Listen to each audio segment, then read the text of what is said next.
Welcome, welcome, welcome, everyone. Welcome to another edition of Remixing Politics and Culture with me, your host, Pam. I am a public relations and marketing professional who happens to have a passion for social justice, voter advocacy, and culture.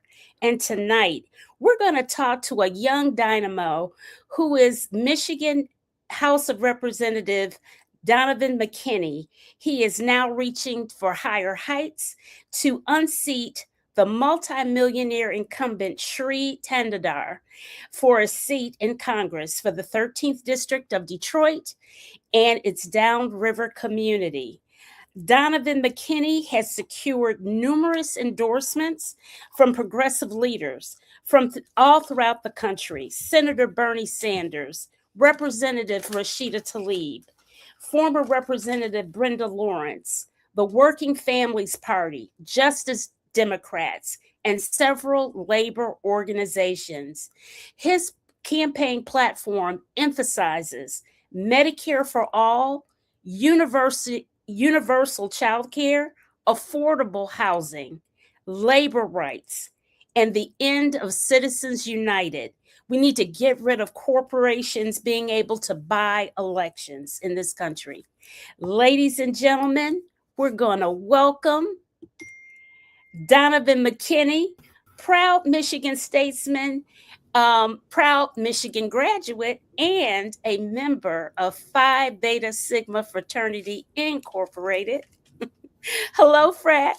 Hey, I'm blessed. I'm blessed. So we're in Blue Phi, the Blue Life family. That's right. That's right. Let's see. A few people saying hello. Hey, Loretta. Hello, Soror. All right. And Win-Win. Hey, how you doing? Okay. So, welcome back to the show and all that good stuff. And Yeah, I'm excited to be back. I am so happy to have you back. I wanted you back before, but things don't always work out, and you are busy. Yeah, it's crazy. Busy. So first, just starting off, how are you feeling since voting has already begun in Michigan for the primary, and we'll know the results as of August 4th. We'll know the deal. Yeah. So how you feeling? 9 days away. I'm nervous, but I'm excited, right? Because a lot of people have their ballots in hand or went to go early vote. Early voting in Michigan just started yesterday. So we have 9 days of early voting from yesterday all the way through a week from now, this upcoming Sunday, April 2nd. And then people can go again to go vote on election day, which is August 4th. But I'm excited. I just hope enough people come out to vote. I think the primary vote usually is lower in terms of lower turnout and the percentage of folks who actually vote. However, I think we're going to see an uptick because we have some battles here at the top of the ticket as well as down ballot. So I think there's going to be an uptick in participation. So we're excited just to see who comes out and hopefully we'll win. We're in a good spot, but we got a long way to go these last 8 days. I know, and him having so much money on his own and what have you does make a difference. Yeah. But Detroiters, I'm talking to all of y'all homies. Y'all get out and vote. Yeah. Get out and vote because it's just no excuse for our lack of participation. It's just ridiculous. That's true. And we would have won a lot of things a lot easier. We would have won flat out if people would just show up. Yeah. You just got to show up. You're right about that. Yeah. And to your listeners, a lot of folks don't know this is a majority Black district. Yeah. The only majority Black district in the country right now not represented by a Black person. And so, with the rollbacks of the Voting Rights Act of 1965, the Supreme Court decision that just happened a couple of months ago, and how overnight you had, a dozen states or so down south either canceled their primary elections, like literally as people were voting, canceled their primary elections, or called special sessions and got their legislatures back in session to redraw districts. get rid of and eliminate majority Black districts, especially down south. And so, like Black representation in particular, is on the line. However, this to me is not just about Black representation; it's about real and true representation. People who are going to put the people of the districts first, and that's why we decided to run and really take on this chance. It's I learned a lot. Like, this is one of the toughest things I've ever done in my entire life. But like, you learn from people, and what I learned more from anybody is just like, people want real change, and they want people in these positions who are going to make a difference. And like, we're up to the task and we're up to the job. We just got to go get in there. Yes, I believe it. I know you're up for the task. Zach, I'm going to put your question back up, but I want to pivot real quickly to your video. It's a commercial, and I'm a commercial girl, and I really want to show it because I thought it was outstanding, and I want people to see it. Let's see. I'm going to share my screen.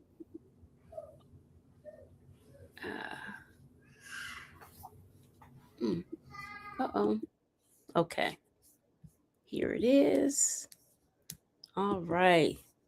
Know Detroit, or they think they do. They know our music, our sports, our struggle. But what people always forget is none of this is possible without our people. This district is one of the poorest places in America, but the Mighty 13th knows hard work better than anyone. It's the people who clock in generation after generation, shift after shift, that get forgotten first. Somewhere along the way, we got convinced we should settle for less from the people we elect to represent us. I'm running for Congress because we deserve better. We deserve a Democratic Party that leads the fight against the billionaires robbing us blind, that stands up to corporate PACs. Our country and our children can afford nothing less. People like our Congressman, Cherie Tanadar, are the problem. A multi-millionaire who spent millions to buy a seat of Congress, who has more in common with Donald Trump and Elon Musk than people like us. I was born next to smokestacks. We moved 13 times as a kid. Sometimes it was an apartment. Sometimes it was a family member's house. Sometimes it was even our own car. But wherever it was, my mom and grandma made sure it felt like home. I spent my life trying to give back to help the place and people I love. I've never forgotten my roots or the true purpose of why I serve. So always put the people first. When things are darkest, it's when you fight the hardest. I'm running for my wife, mother, and grandmother, and all women who deserve a Congress that fights for their rights. I'm running for my baby boys, because the block you live on should determine how far you'll go. I'm running for you, because like all of you, I know we deserve better. This is my home. This is our community. This is our future. And the choice is ours. I'm Donavan McKinney, and I'm running for Congress to take back this seat for us, always with the people. All right. Okay. People across this country and even the world know Detroit. Okay, we're back. All right. that I love that ad. I think that is really, it's really impactful. It's very nice. Very, very nice. No, I appreciate it so much. Like, we put a lot of thought into it, and wanted to showcase the city, our roots, and how we grew up, and how we're going to continue to fight for working people, and how we are always going to represent the people. That's bottom line, no matter what. But yeah, I'm glad you liked it and enjoyed it. Yeah, it was very good. Zachary has a question. Even before I get into my questions, he says, do you want to comment on the negative ads by Cherie and the United Democratic Project? Oh yeah. So good question. And so we're probably getting spent like around $20-30 million against us right now. And so that's from APAC bundling money from my opponent, Cherie Tanadar, crypto, ICE contractors, DTE, our monopoly utility, you name it. They're throwing money at Cherie to try to defeat us.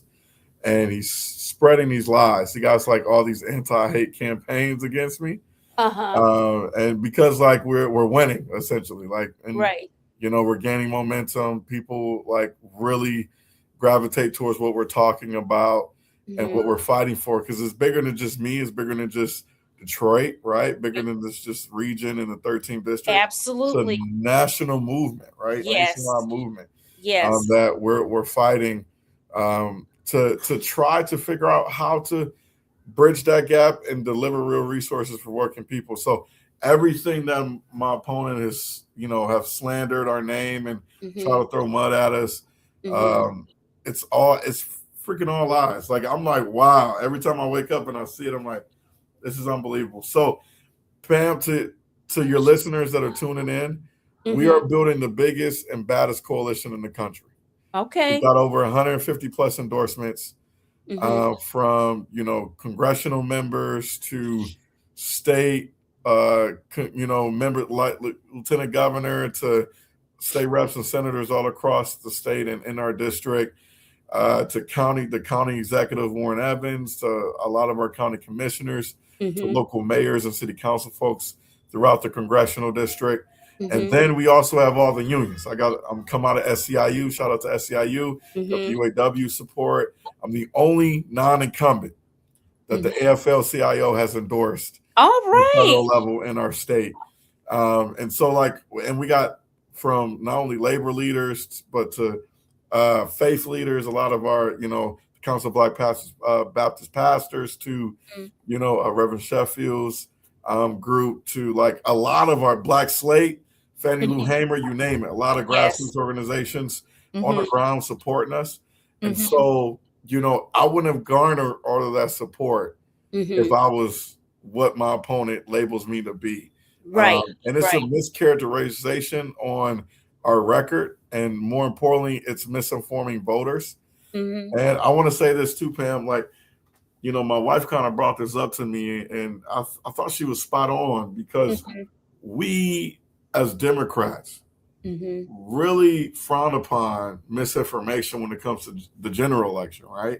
Right. Whether, influence from China or Russia or, Republican hackers, whatever it may be. But the Democrats, with the help of corporate money and influence, all this dirty money that they're spreading, they're the ones who are spreading misinformation to our base of voters. And so, we're no better than the Republicans that do it in the general election. Right. And if we're going to prepare our electorate to not succumb to the misinformation and the okie doke, so to speak, like we like to call it, then why are we doing it to them in our primaries? It makes no sense. Right. And so we're doing a disservice and injustice to the voter. And that's why we're running on a platform to get all this big corporate money out of our politics, is everybody's fed up with it. I know I am. Yeah. And I'm going to tell you, I get so many requests for donations that from all over the country, that my messages on my text messages, they don't show up. I have to go in to look at them. They don't show up on my screen anymore. I'm inundated. It must be over 100 a day. It's insane.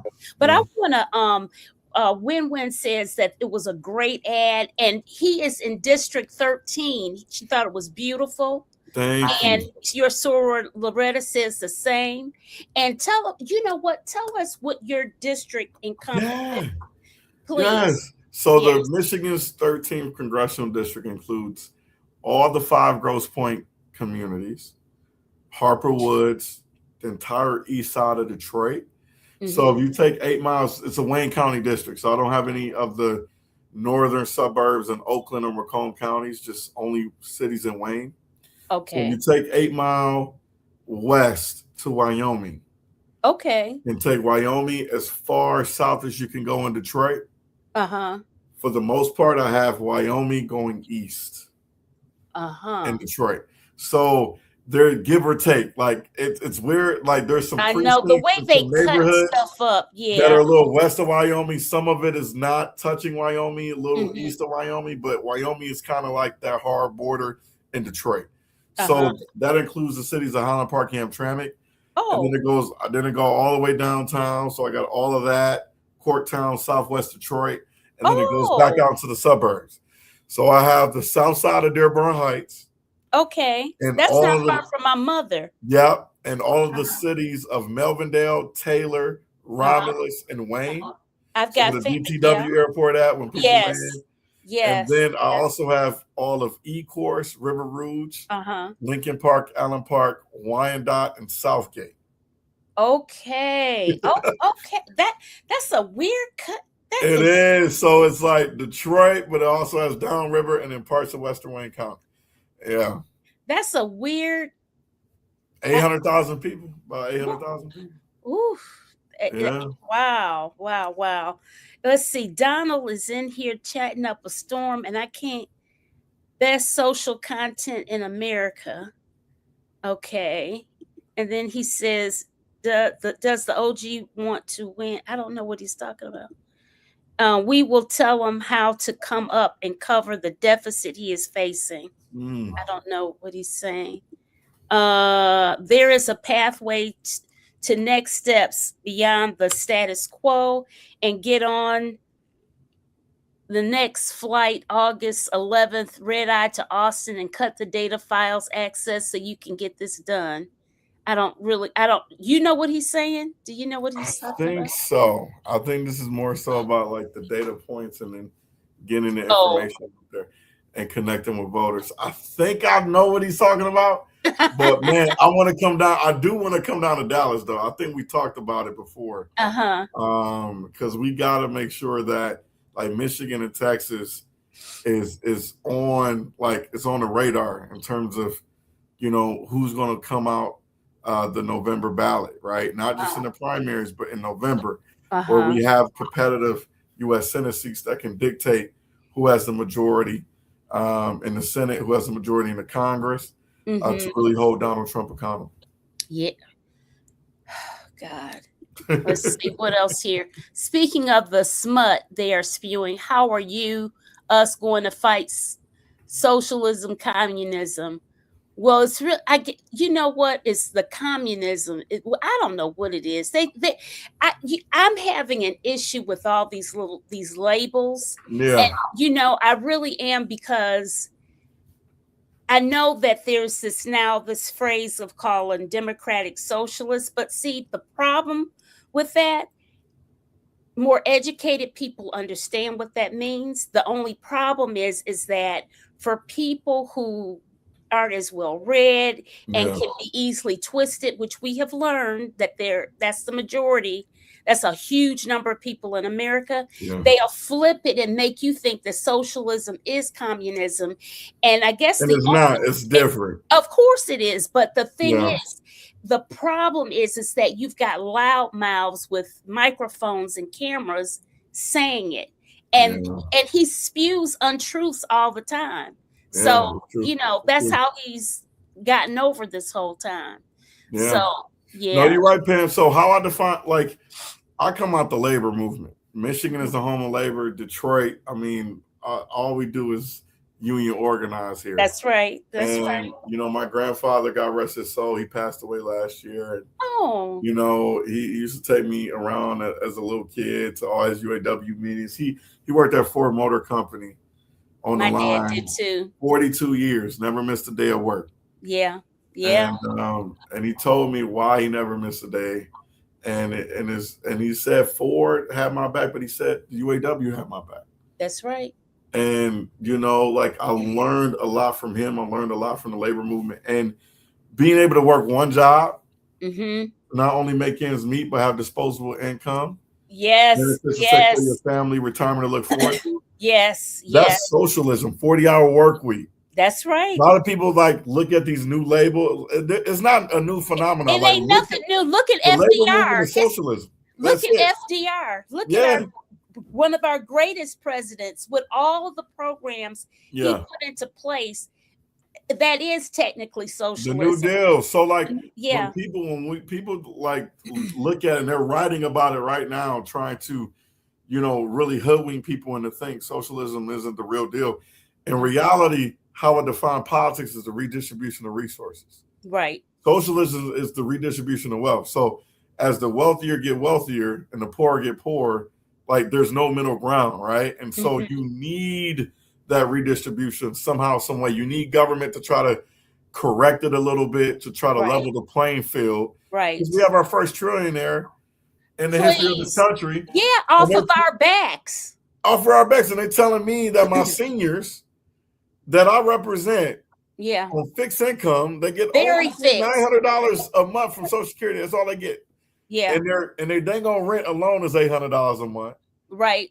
Then you're telling me their food assistance from the federal government because of HR 1. People call it one big beautiful bill. I call it the one big shitty bill. That's right. That's right. That's what it is. Because it impacted food assistance and healthcare for us, for a lot of poor folks in our districts.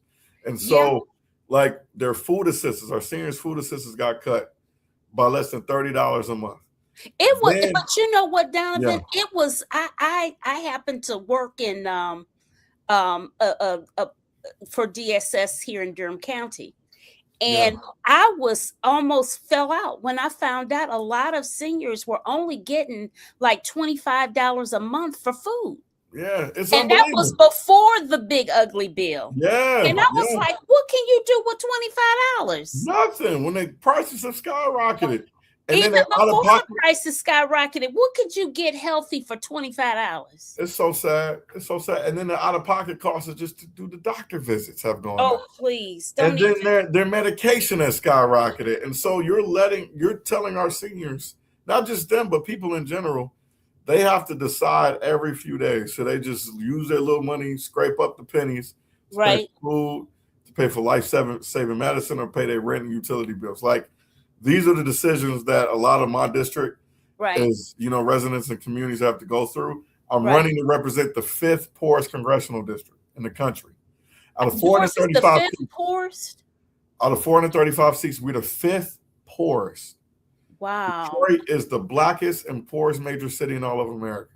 Really? Yes, a lot of people don't realize this. And so, like, that redistribution of resources, they need real resources and intervention. Right. And an injection of dollars to try to level the playing field, to have everybody have a life that's worth living. But people are working 2-3 jobs, not even making ends meet, let alone slipping by. Right. And you're telling me these folks are lazy? These folks are working. No. You know what? One thing that I recognized when I moved here, Donovan, to North Carolina in 1990, I was surprised at how many people worked multiple jobs. Yeah. And I mean, they weren't people that were necessarily educated or whatever, but back home, people worked. You didn't have to have a college diploma to make a good job, have a home, 2 cars, the whole bit, right? Yeah. And another thing about Detroit that from when I compare here, living here compared to the 90s when I came here, back home, you couldn't necessarily tell a person's socioeconomic status by where they lived. Here, you could tell it immediately because education is what was the thing that made them middle class. It wasn't necessarily the manufacturing jobs because they did not have the unions. Yeah, that's true. That's true. And I really began to understand all of that. It's very interesting. Yeah. Very interesting. No, but you're look, right. Yeah. Zach has this question because I knew Zach, I knew you'd have a bunch of stuff. You and Abdul are democratic socialists, but are constantly called communists. Oh, here's this question. Why aren't you telling people that many of the happiest countries in the world are democratic? He's not lying. He's not lying. Yeah. Not lying, man. No, that's true. And so, I think about this. Our GM plant right here on the border of Detroit and Hamtramck in our congressional district, a few weeks ago let go of over 1,300 UAW members, union employees, like real jobs. Yes. And this is our net zero plant. And guess what they just replaced all of those jobs with? What? Robots. Oh. Robots. And so, like, this is happening right now. Right, like the new technology, AI takeover is happening as we speak.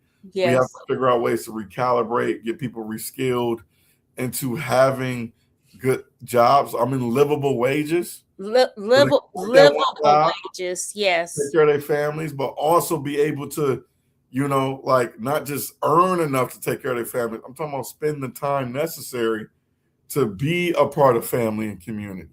That's the real issue. I got people who working in these gig economies. Yes. And then like who are driving, you know, for Uber and Lyft, and they're constantly working, right? They're doing Ship or, you know, deliveries, Amazon, all that stuff. Right. I'm like, dude, do you ever get a break? And they're like, no, not really. I gotta just keep going. Yeah. The way I keep going, I'll be able to make some more money. And I'm like, well, like life isn't just about making money. Yeah, but the way our economy is set up and the way he's come here and done things, it has become that. I know it's so sad because it takes away from community. It takes away from a sense of self. It's a draining process because like you're not becoming your full self, right, as a human being, as a citizen of this great country. And so like for me, like I want people to be them full selves, and a lot of times they have to shut down everything else in order to go work. Right. And I hate to see it. I really do. And we got to change the way everything works out. Yeah. Yeah. We do. When asked, I can't believe it. Esper, my mom lives off of Esper. I grew up there. When we didn't even know that. She says, does your area cover Esper in Detroit? She says her grandma lives there, and she would vote for you. Okay. And Esper is off of Wyoming. But it's near Dearborn. It's near that Dearborn side. It's near, okay, let me see. I'm about to look at it right now. So Esper, and what's the cross street? Like, what's the cross street there at Esper that you're speaking of? When? I'm about to look at the map right now. Let me see. Because it's Wyoming. weird how they cut it. It's so weird how they cut it. How they cut these districts. You know, Tyreman is over there too. Yeah, I got part of Tyreman. I know that. I was just. And you know what? You might be my mom can vote for you then. Because my mom's street runs in 2 blocks into Dearborn across Tyreman. Okay. And Esper is the street we walk to Esper, down Esper all the time. I walk to Esper to get to Wyoming. Oh, you know what? I don't have the Dearborn side, but I am close to it. Then I think you might have us covered. Okay. I hope my mom is on here because because she's a big time voter registration person. Okay. But I could tell, like, people could just easily look at it. Just type in Google Michigan 13th District map. Yeah.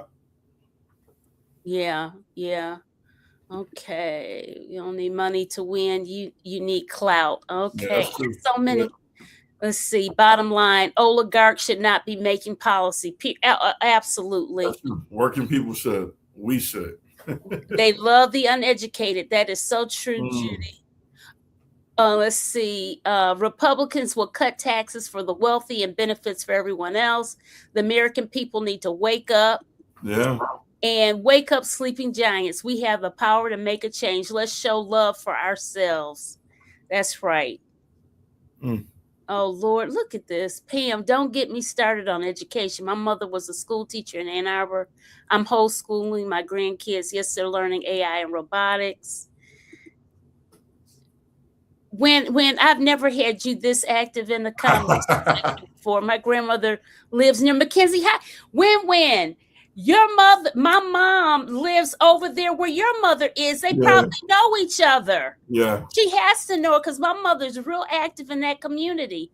God, look at this. Look at God's glory. We finding out all this stuff on the live chat.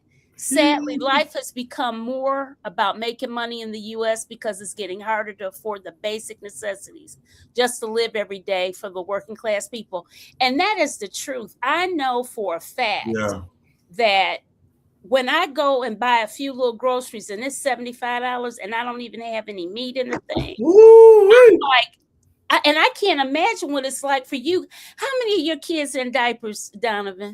So 2 of them are. So, you know, for those who don't know, my wife and I, we got 3 beautiful children, ages 4 and younger. So we got our oldest son is 4. Our middle son, he turned 2 on Valentine's Day. Uh-huh. And then we Oh, have a baby girl now. She's 11 months old and runs the whole house. She knows everything. But our 4-year-old is no longer in diapers. She's potty trained. Our Thank 2-year-old is God. getting there. Uh-huh. And the baby, she Yeah. so it's expensive. But childcare is our biggest cost. Yes. Every single month. We pay more in childcare for our oldest son, for one child, than we do our mortgage. Oh, what? For just one. So I don't see how you did your wife work outside the home? Yeah. Okay, I didn't know. I didn't know. Yeah, I can't survive. Listen, off a public service salary. Yeah. No. Yeah. No. We're not even surviving. And I'm not knocking my salary. My salary is 5 times the median income of my current district. I represent the poorest district in the state right now. As a state rep. $14,000 is the median income of my current district. Who's living off of $14,000? I know. If you break that down by 12 months, that's a little over $1,200 a month. When the average rents in our neighborhood start at $1,400. Right. That's all your money down the drain. I just don't. I don't. Gas, groceries, utilities, insurance, health insurance, auto insurance. I mean, you name it. Like, it is just unbelievable the cost of living people are under, and the weight and pressure. It's killing folks right now. And so I'm running, like I said before, for the 5th poorest congressional district, and it's the same issue. Like, these folks, they're looking like Donovan. I need help everywhere I go, and it's not just race. Like, black, white, brown, like everywhere I go, yellow. Like, people are just like suburban, like all the suburbs to like inner city Detroit. Everybody like, I'm struggling. I can't. I'm at my wits' ends. I don't know how I'm gonna make it next month. Like, that's where people are under right now. Right. It's sad because we live in the wealthiest country in the world, and we can go to war though. We can go to Iran, spend $1 billion a day on average, $1 billion a day, and have the nerve to ask for trillions more or whatever. Or Trump to go knock out a wing in the White House. Oh God! Just go. Oh my God! That boy, just knock it out. Oh my God! And then you telling us we can't get health care, we can't get food assistance, we can't make sure that everybody in the wealthiest, most powerful country in the world has housing. Yes. Has health care. Yes. Like, these are the simple. I don't know. Am I crazy? No. Am I crazy? We're all saying that, but they want to gaslight us and make us feel like we're crazy. Yeah. So Black Women in AI, who the founder of that is our soror, by the way. Oh, cool. Angel Bush.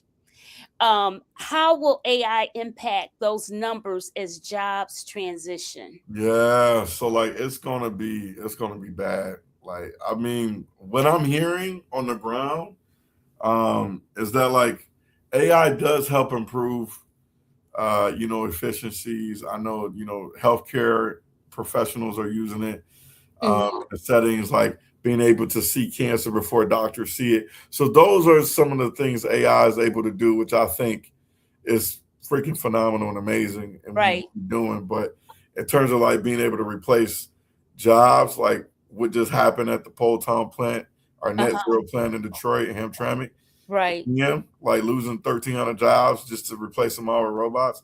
Like, where are people going to be able to work? So. But see, here's the other thing with this whole AI robotics thing. Yeah, you're thinking you're saving a lot of money, even though I've been reading where they're having to rehire people back because AI is costing them more money than it did with real live people, and then the errors, and then now you've got the AI doing its own thing and all that type of stuff. One of the things is that we have to realize, or the oligarchs have to realize, if you don't have people, AI robots are not going to buy your products. So if you hire all of these, have all these robots doing all your bidding for you, who's buying your stuff? I got to give Henry Ford some credit, even though, historically, I've read a lot more about him, and even though he was an industry tycoon and the Model T and all that, and like being able to build, actual the line, right? Being able to go on there and say, hey, I'm gonna pay every worker $5 a day. Yep. So that's a living wage. Plus, they're gonna be able to afford my products. Exactly. Yeah, Hello. and have brand loyalty. That's why Detroit, you can't go nowhere in Detroit. We got brand loyalty, whether it's from our grandparents, parents don't pass on down to us. That's right. That's right. Yeah, we got brand loyalty here. But it's a dang old shame. We got companies who don't even care like about their own workers. Who just only care about the bottom line, and they're like, so what? They can't afford our products. So what? But that's going to change because you cannot erase the human element in things. You just can't. Yeah. It doesn't make sense. It does not make sense. I'm going to read when she put a long thing in here. Let's see. My grandmother is passed. Okay, this is the first time I've been on your wonderful audience. I was on your show once. I like to talk. You have a lot going on. My son and wife worked it out. She works from home. Back to my question. How are y'all going to stop the communist convo? People are stupid. They all believe it. Pamela, don't kick me off. LOL. No, we're not kicking you off, sis. No, I mean, like it's hard. We need people like you, right? To be our surrogates, to push back against those narratives. Right. Because like a lot of times it's not going to be TV commercials that do it or ads that are going to do it. It's going to be all of us in the community talking to one another. And like you all are the safeguard of democracy, just regular people. Yes. You need to have those conversations within your network, whether it's family members, co-workers, neighbors, like in your circle. People trust you because they know you. Right. So we need you to be that voice of reason for folks and say, hey, no, none of this communist stuff is no, none of that. Push back against what Trump and the propaganda is pushing out. Yep. You guys, make sure that you are sharing this video wherever you're listening from. And if you're on YouTube, please thumbs up it everywhere, especially on YouTube. And please subscribe to my YouTube channel as well, because this is playing on Facebook, YouTube, and LinkedIn. So I'd appreciate it if you guys would like, share, and really share the videos, because the whole purpose of this stuff is to educate people and get people to vote. Yeah. You guys, we have to vote. We can't, and we have to realize too that no matter what where we live, even though Donovan is in Detroit and he's running for that district, when he gets to Congress, he's impacting all of us. Oh yeah. No matter where you live, as we are looking at Maine and Susan Collins and all that kind of stuff, it's the same thing that happens for all of us, no matter who gets elected. So we need to pay attention to all elections. Let's see. Where was I? Okay. Here's Zach again. The wealth gap has increased since 1981 when Reagan introduced the trickle down ain't never worked for nobody. Nope. Why are people continuing to vote for moderate Republicans dressed up as Democrats like Fetterman? Oh my God. I just got so upset about that man. I was feeling sorry for him. And if I ever get fooled by another person like that again, I'm gonna scream.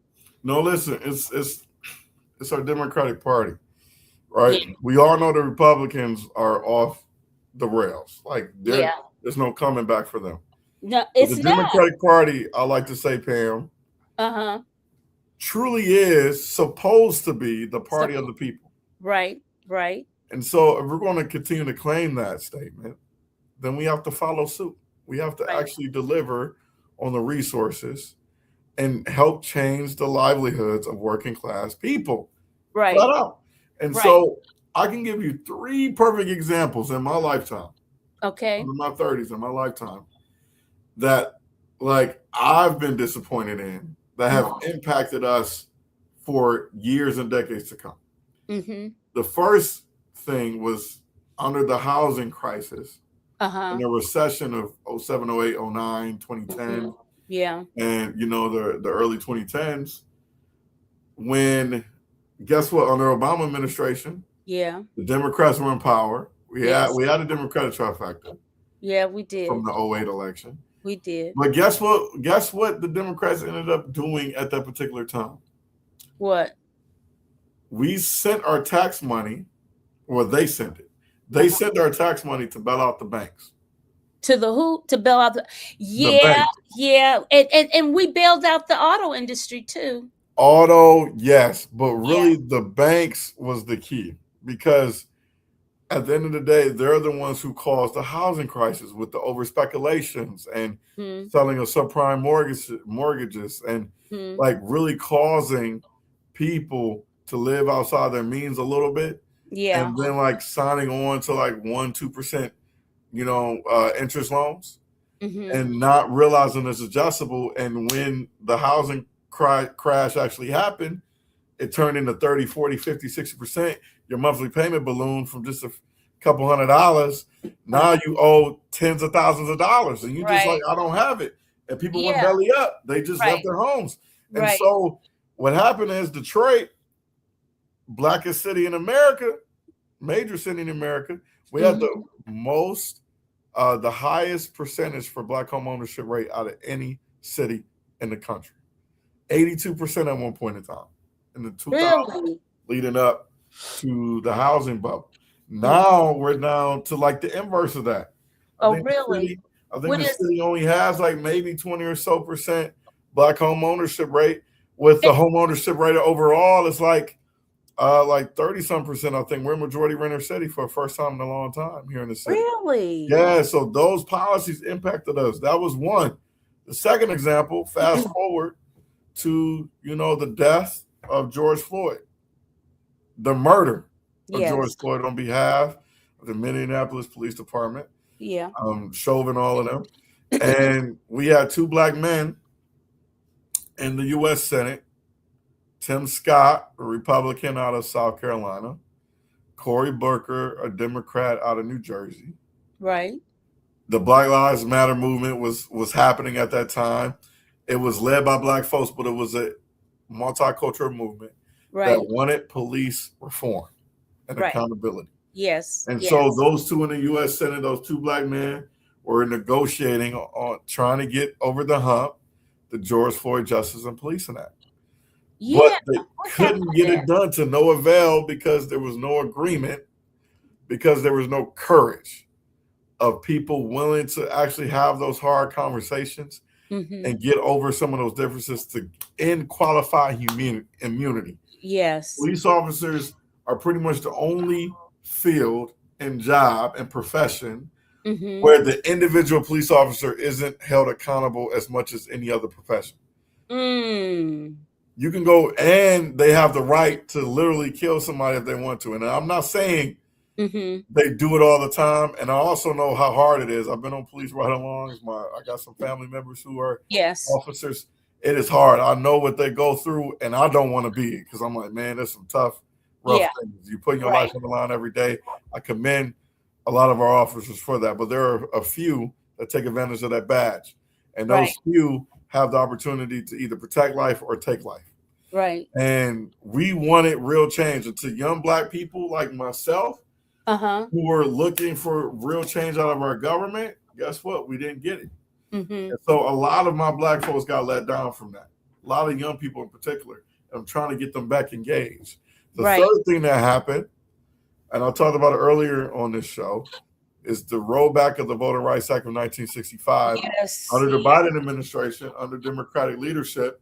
The Shelby versus that big chunk that went down first. Yep. So Section 2, I think it was Section 2 and Section 5. The first chunk went down in 2012, and then 14 years later, 2026, they pretty much gutted it. But because there's an imbalance right now of the three branches of government, people tell me all the time, why does Trump have so much power? Yes. I say because the three branches isn't working. It's not as it should. The three branches of government isn't working. We got a Supreme Court, the court system, the judicial branch, who just gave Trump full-fledged immunity to do God knows what. And he's doing it. And he's doing it. And then we got the legislative branch, the Congress, who are literally scared of this orange man. Yeah. Like, well, and you know what? A lot of it is blackmail. True, that's part of it because of the whole Epstein, this whole destruction, and the Epstein stuff. Yeah. But my point is, I want to bring it back is we need people with courage in these positions, Pam. Right. Like courage to me doesn't necessarily mean the absence of being afraid. Courage to me means even when you are afraid, right, you still step up and do the right thing on behalf of the people you represent. And that's what's missing. Under the Biden administration, the Democratic Congress passed the John Lewis Voting Rights and Advancement Act 3 times. Yes. I think 2 or 3 times. We've tried and it just hasn't done. And the Senate failed to take it up. But because the courts are legislated from the bench, because Congress isn't freaking moving. They're not moving to do anything productive right now. With Dems or Republicans. And so I'm not saying we got to get the Republicans out. But I'm saying when we win the Democratic majority again, which we probably will, and we're going to fight like hell for it. Right. We have to. And we're going to get the gavels back into power. We need to utilize that power, exercise it, and stop being afraid. Right. And that's some real stuff that people need. That's why folks are so pissed off at the 2-party system. Yeah. Oh, there's so much stuff in the chat. But listen, I've had so much in the chat. I haven't asked not one question that I've wrote. Oh, but go ahead. But you know what? I gotta get this one to you. I have to, because this is a big rock item for me. And that it's going to take you, a young person, and that's another thing. We absolutely need generational change and shift. We've got to have it. This thing that we're going through with McConnell is a sin and a shame. Okay, listen, it's a sin and a shame. I don't like to joke around with death, but man, I was, Black Twitter goes crazy. I know, and they're like, that brother is dead. I don't know if he's dead, but he is not. Even Laura Loomer said that he's brain dead. Yeah, they should just call it. But Andy Beshear is the governor, Democratic governor of Kentucky. And I want him to grow up there and to do it. He's got to do it, because if it were the role was reversed, your boy McConnell would have been done it. 40 days. What job can you be on for and be absent that long? Nowhere. But listen, here's my big rock answer, and I'm gonna get back to the chat, you guys. That's so important to me, Donovan. I believe all Americans across the country, what we want is a plan, an organization, an organized effort, that when we take over, that we have our own plan, something like a Restore and Better plan or something, 2027 or whatever. We need our own 2026 plan. You're right. We need to have where we can methodically do a checklist. Check, we've reversed this situation. Check, we've reversed this situation. Check, we've codified Roe v. Wade in Congress. We've got to go codify stuff in Congress to override what's happened in the SCOTUS. And we need to change the laws of SCOTUS. That is the one thing that the forefathers really screwed up on. They had everybody else check, but the SCOTUS. Yeah. They had everybody else checkmate. But the SCOTUS, they kind of let them be kings. As if I don't know what they were thinking, that they couldn't be poisoned in the brain or something. I don't know. Well, Pam, to your point, that's where the checks and balances come from the 3 branches of government. So who's supposed to check the executive and the judicial? It's the Congress, but the Congress is failing to act right now. Yeah. And so you need people in there who are going to push the envelope. And push our party. When we get it back, the Dems will get back the majority with your help and a lot of people's help. They're tuning in to the show. But like, when we get it back, we have to act. Yes. We can't just sit on it. We can't talk about it and pontificate. Yeah, and then try to impeach forget impeaching. We got to freaking run the table on our agenda. Right. It ain't even about Trump at this point. It's about saving the democracy by passing real legislation and doing some things for working people that we need to do it. Right. Getting all this dirty money out of politics for one. Yeah, that's a Citizens big one. United. Right. Actually making sure that everybody's health care is protected, whether you got a pre-existing condition or not. That's why I'm supporting Medicare for all. Yes. Like a common sense system. Yes. And then like also free universal childcare, making sure that our children has opportunities, access to higher education. Why is it we, like in a first world country context, look at worldwide and what other countries are doing? Why don't we send our children to higher ed institutions bankrolled by our government? We can do it. It doesn't make sense. Why are we making sure that all of our students graduate with all this debt? Like, it doesn't make sense. It doesn't make sense. It's so asinine and backwards. It's ridiculous. Pass the John Lewis Voting Rights Act. Pass George Floyd Justice of Police on that. Like, we got to go do stuff. That's what people need us to do right now. We have to go do something. And why not legislate and deliver on behalf of working people? And what people are fighting for and crying out for. And you know what, Marsha? Greedy people are the problem. You know what? You know, when I just look at this whole trillionaire, the first trillionaire, and I look at the things that even Jeff Bezos has said about, you know, how we have to make this money, and it's just so creepy. And I think about, you know, it's really biblical. It's like what are the 7 deadliest sins? And greed. I mean, it's just this you're just constantly, you cannot be satisfied. And it is something wrong with you when you cannot, when you just you can't be satiated in any form or fashion. You got to have more. You got to have more. You got to have more. And it's just, we have just got, it's a sickness. It's sick. It's not normal. No. You know, and these people are on drugs. You see, Elon Musk, he's high as a kite when we used to see him all the time in the Oval Office. You know, all the things. It's just crazy. But you know what? I know people want to impeach Trump and they want to get their lick back and stuff, but we do have to know how to chew gum and walk and skip and jump all at the same time. But we really need people like you and hooking up with other people like-minded that will be like you have like one team of captains to say, you chair this, you chair that, you chair this, and then we steamroll things so it gets done, because what I'm afraid is that we'll go in there disorganized. And we won't get anything done that we want.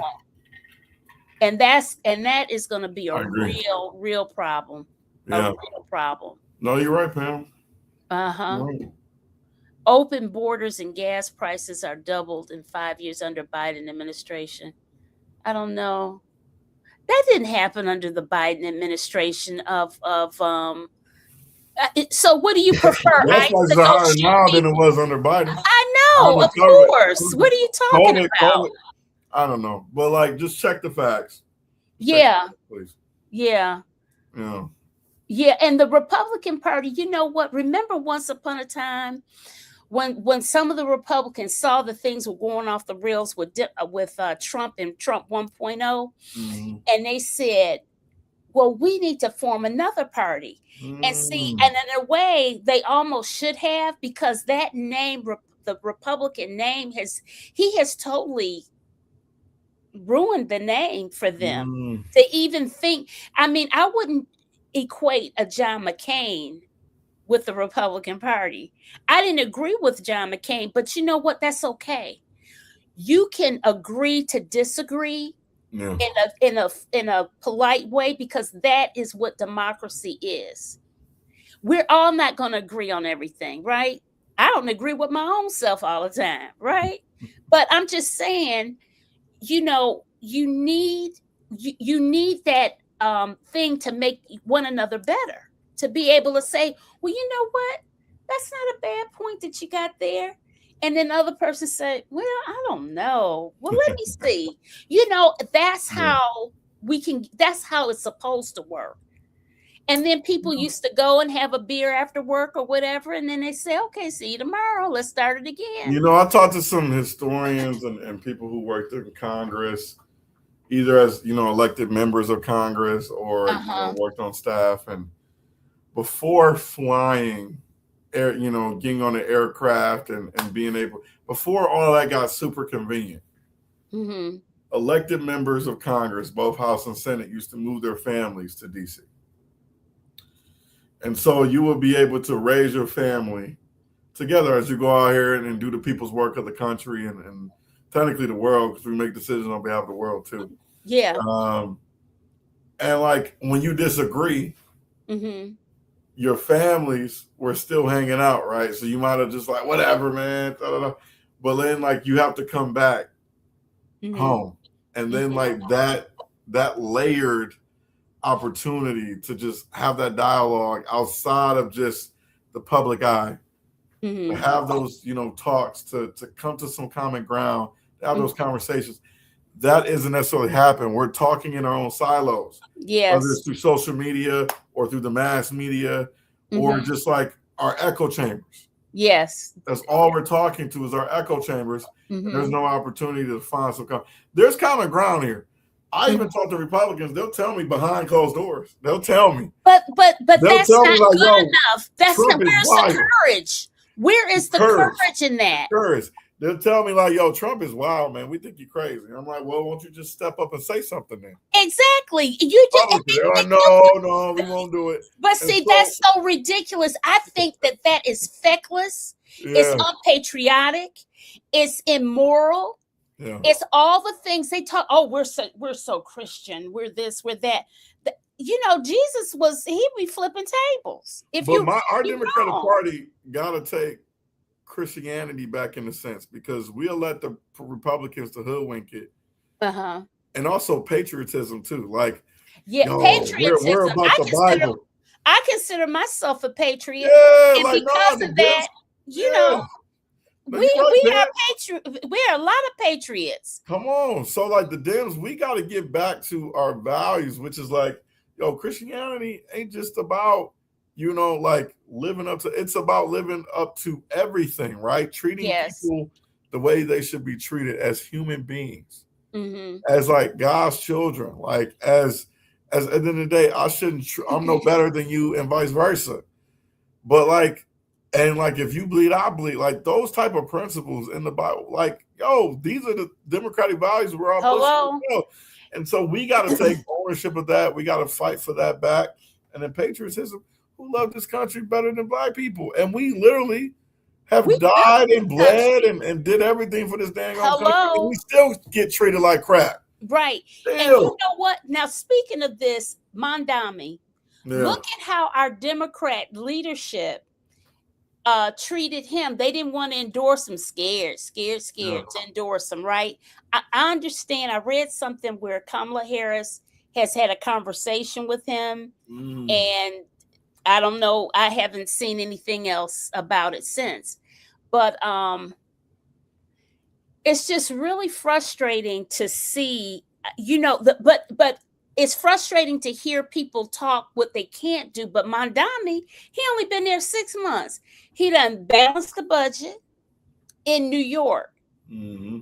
He has made Amazon pay all of their fees that they were due to the city of New York. They had, I understand, millions of dollars in outstanding fees for whatever. I don't know what it was. He made them do that. He's talking about getting grocery stores that the city owns. He did the child care thing. It is possible. Nobody can tell us now that you cannot do these things. That's true. Because he did it in New York. Yeah. And then he got, where Kathy Hochul the governor was thinking, I don't know, we can do this or whatever. And by George, they got it done. They got things done in New York. And can you believe it? People are happier. Yeah. Okay. Yeah. People, crime is down. Things happen and work when people are more secure in how they're living and stuff. I think, what do you think? I think Black women, and they ask you saying, like, what are the proposed solutions? I do think that we need to take a page out of Mandami's book. Yeah. I don't think there's nothing that with the very platform that you have, when people don't have to be stressed with paying exorbitant fees for childcare. Yep. When people don't, because then they'll have more disposable income. When people have adequate housing that isn't robbing them blind, or more than 50%, 50% or more of their income, who can? Come on, you can't afford that. I know. So if you can fix problems through policy, absolutely. And Mandami is showing that right now and on a local level. And that's why people need to understand why all politics are local. Yeah. But we also need to understand, like I was putting in the text for you coming on the show, is that everybody, you may not live in Michigan, but if you when you get to Congress, you impact all of us. So we need to be we have to pay more attention to Lottie Dottie and everybody. No, that's true. And we got to utilize, I tell folks all the time, use your voice by utilizing your vote. Yeah. It's not perfect. The system is far from perfect. It's not like everything's going to change right after you vote for somebody. Mm-hmm. But it is an opportunity it's a tool in the toolbox we all have to use. And I say this especially when I'm with my seniors and young people. It's an old saying, if you don't use it, you lose it. That's true. So they're trying to figure out different ways to suppress our vote to lose it. I guarantee if there's an opportunity for us to lose the vote, there is. Yeah. We have a system in place to do so. Yes. And I think everybody's going to wake up and be like, oh, snap. Give me your back, because you cherish something once it's gone. I know, it's insane. And so we got to fight for it, or we're gonna lose everything. I know, and this isn't hyperbole either. This is facts. Zach wants to know: have you tried to get Mandami to give you an endorsement on video that you can play on social media? That'll be good after you win this primary. Yeah. No, me and him have a couple conversations before. He's doing his thing. But no, we got the support of a big coalition from Bernie Sanders to Summer Lee, other Congressional Black Caucus members, and other known people, political figures. Shout out to Brenda Lawrence, the former Congresswoman. She endorsed us as well. The current Congressman Rashida Tlaib in Michigan. We got so many great people, man, on our side. That really want real change, and somebody in there that's going to do the work. This is about service at the end of the day. And right now, we got a guy in there who's all in it about himself, not in about helping people. And that's if you're in this job, you can't be afraid of the people that you represent. Right. I know that's an issue with my opponent. Yes. And also, you got to love him. Yeah. And I'm gonna be honest with you. I know he don't love our people. I know it. Yeah. You can tell by the way he moves in his actions. Yeah, I was reading some things on him, and it looks like when it was time where he could have supported an Obama, he did not. It was very interesting. I was just reading some stuff on his wiki page. Okay, I don't know who Don Diesel is, but you have some very interesting comments. Why is everything racist in Democrats' party? I don't know what you mean by that. If you mean by us talking about black and white issues, maybe you're not in our skin, but and I can't determine that because I know there's some people who are in our skin, but all skin folk and kin folk, and our experiences in our skin are very unique. Yeah. And I literally saw something on Tubi where Oprah had done a show with a white man who had taken some type of something to melanate his skin. And he thought he was going to do the experiment for, I don't know, a month or so. He didn't last a week. He said it was it was too much. He got treated. It was the way he got treated was unbelievable. Unbelievable. Okay. Tim Scott blocked the police reform bill, so they gave us Juneteenth. Democrats defend the police. No, but because he is, I don't know what he's, I don't understand. Eric Holder did get stuff done. Yeah, he did. And then Trump reversed it. That's true. We had so many things to get reverse engineered on us with him in 1.0. Really, in this 2.0, honey, he came with blazing saddles. He was ready for us. Yeah. You know. Yeah. Last thing I want to say on this point, and I know we got to wrap up in a minute, is Trump. Okay, their Project 2025 plan that people have fleshed out, read, some have read. If you haven't read it, look at it. It says in there is something very concerning, which I think about constantly. Is out of the 330 million or so people in this country, they want to get rid of at least, at minimum, 100 million people. I don't know if you knew that, Pam. They want to get rid of 100 million people.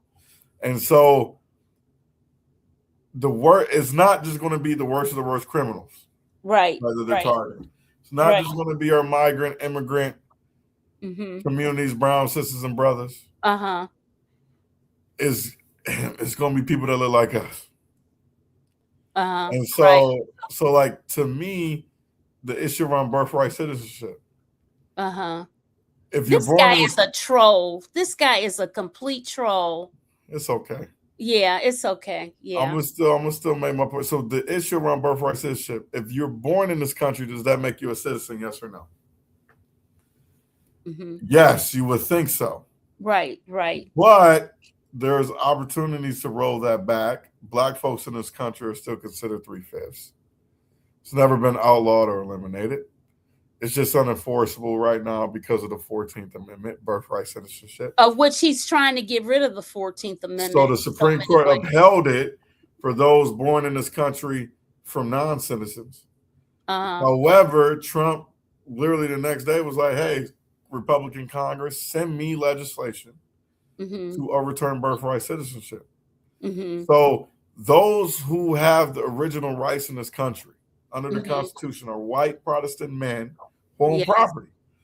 Property back then meant slaves. Yes, it did. And so now, if you fast forward to now, what that actually means, so that excluded working class white people, that excluded black, brown, women, Portuguese, I mean, you name it, like whoever it is, we all are part of gaining our rights and privileges through amendments in this Constitution that can be easily peeled back through the courts if we don't have a Congress and if we don't have the levels of balance of government like we need to. Right. The three branches. And so all this is interconnected. The reason why I'm able to hold office right now as a state rep, run for Congress, the only reason why you and I are able to walk around free and have these type of conversations on your show is because of birthright citizenship. You remember, they're targeting, you have to be a citizen. And so that acquires you or like certain rights and privileges. But if you're not a citizen, they can figure out some way to make you sub-citizen.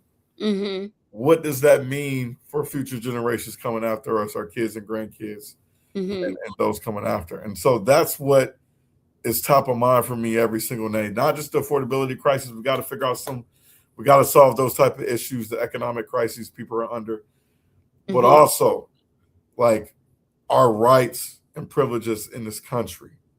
That is what I'm worried about. And that's why I'm going to Congress to make sure that those are protected.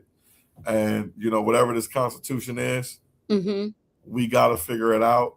We got to update it to some degree because there's some things in there that like needs to be outlawed and eliminated. But like we got to protect our people. We have to. We have to. My goodness, we have to. Oh, wow. Oh, look. Oh, I got to read this. Julie. She lives in Shreves District. I see nothing but commercials, mailers, and billboards. He has a community center on Livernois that I have never seen open. Detroit fell for the okie doke. He lived in Ann Arbor and moved to Detroit because the city voted for him based on commercials when he ran for governor. Please wake up, Detroit. Lord have mercy. Yeah. I did not know that. Oh my God. Oh yeah, yeah. He came in and carpetbagged in, and man, still treats our district sub-citizen. Man, it's so sad. You got to let people know. Oh, Dr. Lee Young says on another note that digresses from politics. You look like Gerald Levert a little bit. Don't let me start singing on here, okay? No, I love it. Hey man, we all love the Levert family. Shout out to them. Yes. Renee says, oh, now Renee lives in New York. She says Mondami collected outstanding ticket and traffic fines from Amazon, which had been not gone after he got elected. Money Connie Miller Fox. I don't know what that means. So to that point, and I was thinking about it as we were discussing earlier. Republicans are right when it comes to this. I'll give them credit for this. There's inefficiencies on where our taxpayer money is going. However, they're doing it in the worst way possible. They're targeting waste, fraud, and abuse on the working poor and the working people, which in reality, like there's like the data will show you, there's like not that much fraud. Kind of like voter fraud. Like it's not that much. Like it's like 0.00001%. Right. Like the percentages are very small. What's happening is there's fraud, waste, and everything going on with the big corporations. Right. The wealthier types, the oligarchs, the ultra wealthy, the top 1% class. Those are the ones we need to be looking at, and where our taxpayer goes, our dollars are going to them to subsidize their lives so they can make more money. That's where the Democrats need to come into play. If the Republicans are going to call it waste, fraud, and abuse, I do agree there is some inefficiencies on how our government is spending money. But to me, we got to look at where a lot of our money going to these major mega corporations. Right. And how they're misusing our taxpayer money just to make more money for themselves. Okay. And this is our frat brother, Dr. Ron Charles. Kavanaugh wrote an addendum to Congress, a bone that the Congress could do something about the 14th Amendment. Oh, yeah. They're going to figure out some way to roll it back, to get us back to Jim Crow, to black codes, to slavery. Like we're only hanging on by, like, listen, I'm telling you. Yeah, I know. We only switch it up on us like this, and then we all be. Just think about why they're building these ICE detention centers so close to us. Yeah, but y'all fighting the one in Romulus We are. I think that one is we fought it. It's not completely done, but I think it's just about done. But like, just think about it. Where they, like, for us, they're killing ICE is killing American citizens. Like people in general, but people who are born here, they're literally like deporting us. I'm like, where are you going to send us? We're from here. I know, but they're sending people all over the world. Yeah, what are you talking about? They're literally deporting American citizens. They literally sent one of my constituents' sons, a 9-year-old 4th grader, to Texas. He was born here. His dad was born here. Like, he's like, I'm leaving the whole damn country, which he did. He ended up leaving earlier this year. He left after he got his son what back. country did he go to? He went, I think it's somewhere in Europe. I can't remember what exact country. I gotta connect with him. But he's like, I'm out, man. I'm out. Yeah. They took my son. Yeah. Did he get his son? He got his son back though. But it took him 3 months. Yeah. Like these are the things people are going through. Like people don't feel safe. No, and look at all those girls that got pregnant. What? Yeah, It's a That's whole bunch of topic. young pregnant girls. That's crazy. Young pregnant girls that they'd have moved them someplace else. I forget. It might have been in Texas. And then I saw one creator, he showed an ICE agent filling up a woman because he was on top of her on a car. I mean, all kinds of crazy stuff. All kinds. They're taking advantage of that badge, and then they need to be held accountable. Yeah, and that's all so those sad. people are they're unqualified. They're nothing but rogue, whatever. Yeah. Rogue, whatever. Look at this. It's 9:16. Well, listen, my frat and future congressman Donavan McKinney, we finally got you back. Listen, I cannot wait for August 4th and to hear the good news and to celebrate and all that good stuff. Yes. We're going to this is going to happen. It's going to happen. It's going to be the real David and Goliath story, because he's got the millions, but you are always for the people. So it's going to work out. It's going to work out. I appreciate you. Yes. Money. It's the money versus the many. Yes. Yep. The money versus the many. Mm-hmm. The money versus the many. Absolutely. And I'll end it with this: organized people. Yes. Organized money every single time. Yes. It has to, because we've got to speak the truth or whatever. Listen, do me a favor, Donavan.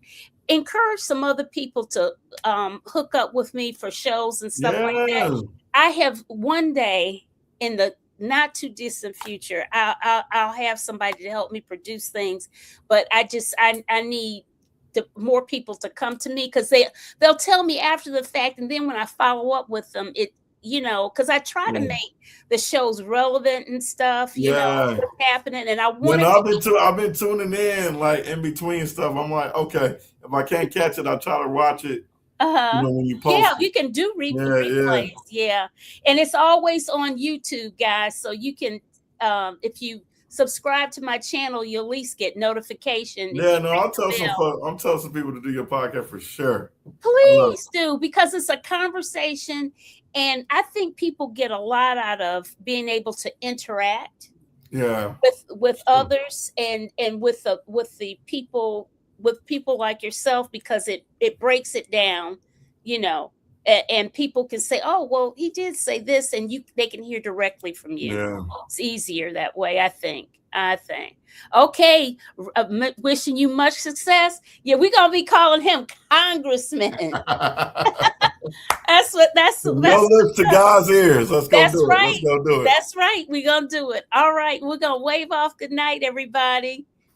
Take care. Thank you. God bless everybody. All right. Okay.